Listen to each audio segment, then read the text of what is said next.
All right, so we've been breaking down these teams in their respective divisions to see who's going to take the division. Last time we did AFC South. Now we land on the NFC West. Who takes the division? The Los Angeles Rams, or with the improvements to the Cardinals, do they snatch it up? What's the temperature on Brock Purdy and the 49ers? In the Seattle Seahawks and Sam Darnold? Is he about to regress? Y'all know me and Steve are going to talk about it and break it down right after this. Welcome to your number one spot for all NFL news and content, NFL Central.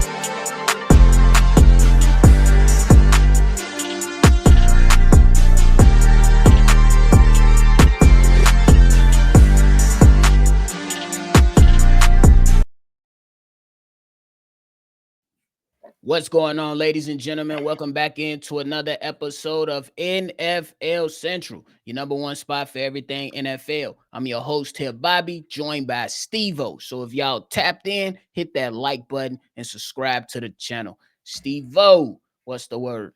What's good? What's good? But hey, man, we looking at the NFC West today, moving on through these divisions and going ahead and breaking them all down. NFC West last season saw the Rams take the division with Seattle finishing in second, Arizona finishing in third, and the San Francisco 49ers finishing at the bottom. Me personally, I think that the Rams and the Arizona Cardinals are going to be battling for this division. We're going to kick this thing off spicy. Who you got taking the division, though? Rams or Cardinals? Ooh. Rams. Just too much pedigree. They got the better coach. They got the better quarterback. They got the experience. They've been to the big game. They're coming back more healthy. And I think they got the defense still on their side. Jay Verse, they got some more dishes on the defensive side. O-line could use a little bit more work. But when it comes down to it, if I had to go in the playoffs, everybody healthy between them two and the Cardinals, I think I'm going with the Rams. It's just a little too early for the Cardinals. Yeah. Excuse me. The Cardinals, man, they got to show me, bro.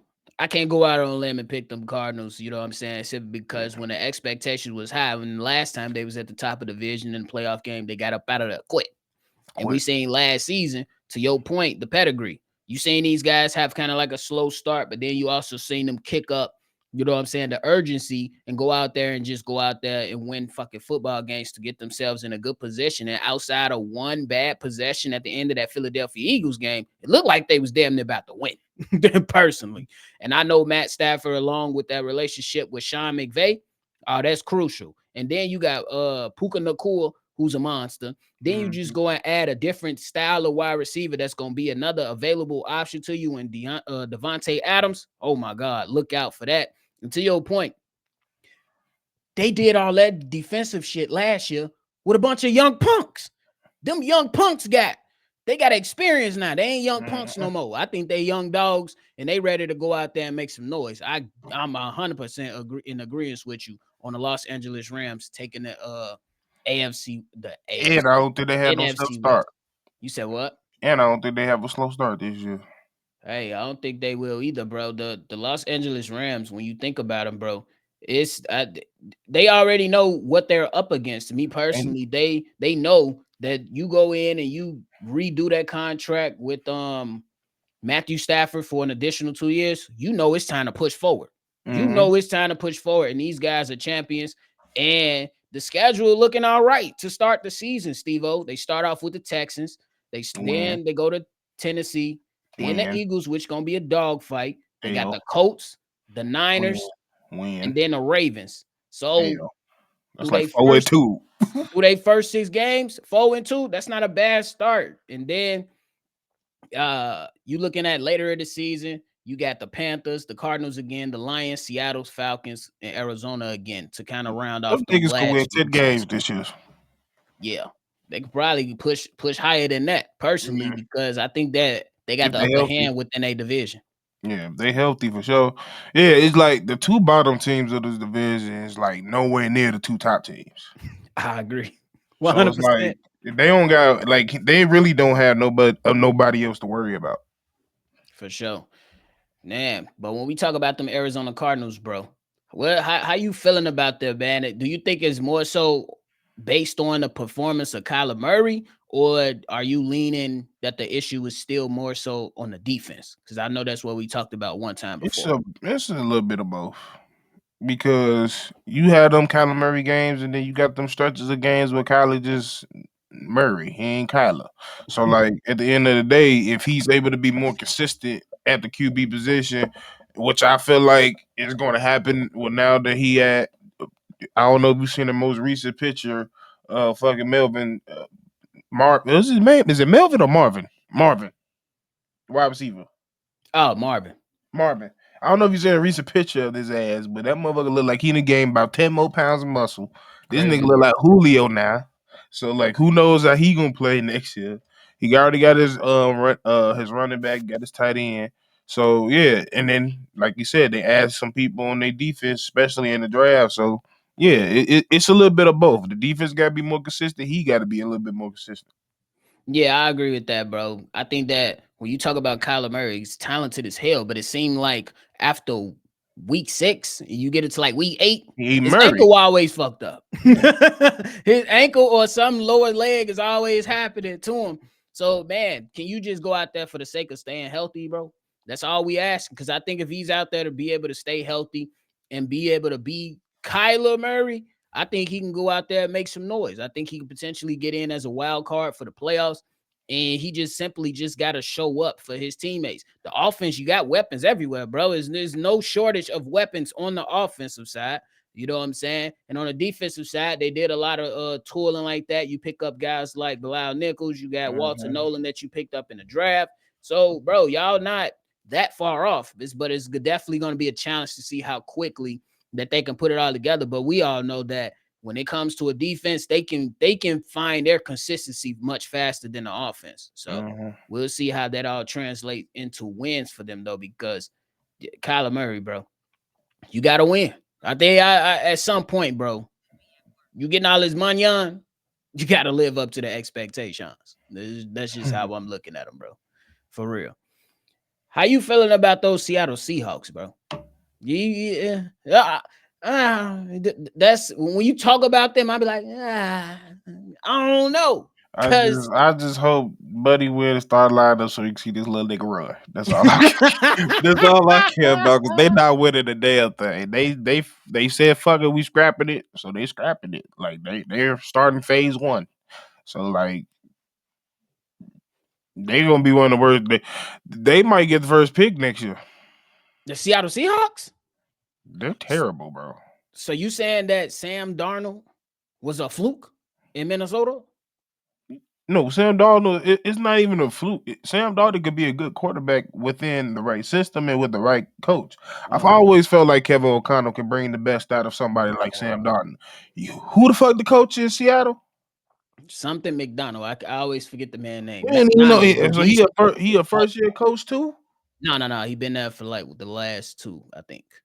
Well, I don't. He I ain't came been from doing. Baltimore. Well, shit, he ain't been doing shit that I've been on the radar with, so I have no confidence in it. So I, I don't know what the Sam gonna do over there. If he do it, he earned his contract. That's all I can say. Hey, I definitely feel like the Seattle Seahawks, they in like a weird spot. But one thing I do like that the Seattle Seahawks did is that they got themselves some reinsurance. You go out there, you sign a quarterback who had a good season, you signed him to a relatively friendly deal with Sam Darnold, and then you go out there and you draft Jalen Milroe. I think that was a hell of a move because now a guy like Jalen Milroe, who needs some time to sit, learn, get accustomed to the system, learn the ways of the NFL, get better. You ain't got to rush to start him. So You I think know, that was a hell of a move for them. But to your point, it's just like, okay, after that, then what? Jackson Smith and Jigba. I mean, he's not a bad wide receiver, but yeah, he ain't turning heads. he turned heads in Chicago about Shane Waldron. Yeah, we should listen to them motherfuckers. Hey, that man changed it. That man had us like, hold on, what you mean by what you mean by that? That man says we live. Yeah, we live. Now tell us about Shane. You ain't tell us nothing. And we sitting up here looking like Boo Boo the Fool now. It is what it is, though, bro. I still think they got some decent players over there in Seattle, though. Yeah, I But to like your Byron on the D line and shit, but I like the corner over there too. But yeah, Witherspoon. I think they yeah, got some decent players, bro. But I still think that to your point, it comes down to what else? What what what can they do well enough to where they can compete within this division? I think they just have a deficit when it comes to talent too. You know what I'm saying? They pick up yeah, Cooper Cup. I'm not too mad at that. You got wide receivers like Marquez Valdez Scanley, and not really moving to me. Yeah, so that's it. Fucking look like they the Patriots. I'm not the Patriots. The Panthers of the North. hey, that's a good analogy. I ain't gonna lie to you, because you looking at them and be like, hey, it is what it is. But I don't necessarily think them guys gonna be able to do too much. I mean, it'll be shocking if Yeah, they do, because I know last season, you know what I'm saying, with Geno at the helm, they yeah. had their struggles. You had DK Metcalf over there, and then they end up winning 10 games. And they lost Tyler Lockett. Yeah, y'all ain't winning 10 games this season. I don't see 10 games this season for them. Me personally. Yeah, hey, if I'm wrong, I'm wrong. But I don't see 10 games for the Seattle Seahawks coming in wins No, this season, bro. yeah, and And losses. yeah, unless you just go crazy, you start the season off going against the 49ers, then you go to Pittsburgh, the Saints, the Cardinals, the Bucks, the Jazz, and then the Texans. That's a crazy 7 weeks for them. At least in some aspects, when you see going against Tampa Bay, you got a divisional game in there, and then Houston. Those are going to be tough matchups for them. We'll see That's how a well terrible Sam two Darnold months. prepare though. That's a terrible 2 months. Yeah, that shit gonna be crazy. Because to your point about Kevin O'Connell, we seen him. Was it him that pulled the astronaut from the lab? What's his name? Dobbs. Dobbs. Joshua Dobbs. Yeah, that man talking about he a astronaut. What? Come on now. But hey, we transition over to the last team, man, the San Francisco 49ers. First of all, before we dive deeply into this, how you feel about them paying Brock Purdy $53 million per year? I mean, he deserved to be paid, but I don't know if he would deserve to be paid like that. 53 a year. That's a lot of money. Top 10 Like, in paid quarterbacks. yeah, like I mean, it's gonna be very hard for him to live up with that. With him just having one wide receiver now, you don't know what the running back gonna look like. You lost Trent Williams. Like it's not They looking. lost damn near the whole defense. And they about to say the whole defense damn near gone. And they about to say you just a trade. You a Fred Warner trade request away from just completely fucking starting over. They re-signed them. No, the 3 fuck he years, do that 63 for? million. See, that's why 3 years, 63 million. that's why you draft a motherfucker out of BYU. They so damn gullible. Yeah. I don't know. I don't know what the train of thought was this offseason for them. Maybe to say get up off of all the old guys and try to revamp this kind of to, take a couple steps back to take steps forward eventually. But yeah, I don't see the Niners being above the 3 spot in this division this season, me personally. Oh, I they do know, still got Trent Williams. I thought they lost him. yeah, but he been injured the last few Yeah, seasons though. So, and you really didn't go out there and address your offensive line. So it's just like, bro, for a guy that's damn smart as an offensive head coach, Kyle Shanahan, you had no foresight with how you was trying to build out this team. And Brock Purdy is best when he can just sit there and let the guys create the plays after he get them the ball. Christian McCaffrey hasn't been reliable. Trent Williams hasn't been reliable. Brandon Ayuk is coming off injury. You got Ricky Pearsall. And it's like, okay, now what? George Kittle, they just paid him. So, like, you still got weapons to work with, but I don't know, bro. I'm not really sold on the 49ers. And that'll be, yeah, we both on that. That'll be something that I probably, if I'm like, again, if I'm wrong, I'm wrong. It is what it is. But what'll save them, Stevo? They got one of the easiest schedules in the league right now. That's yeah, what'll save. that's a layup. They gave him a hella layup, so If they get them layups, they better get them. That's the only thing. But I don't know. That Oh yeah, defense, I think motherfuckers gonna be scoring on their ass. yeah, because they even brought Robert Saleh back to be DC. But what he got to work with? Not a damn thing. I mean, they pick up Mikael Williams, but to our point when we was breaking it all down, coming into the, coming in before the draft, we like he needs some work.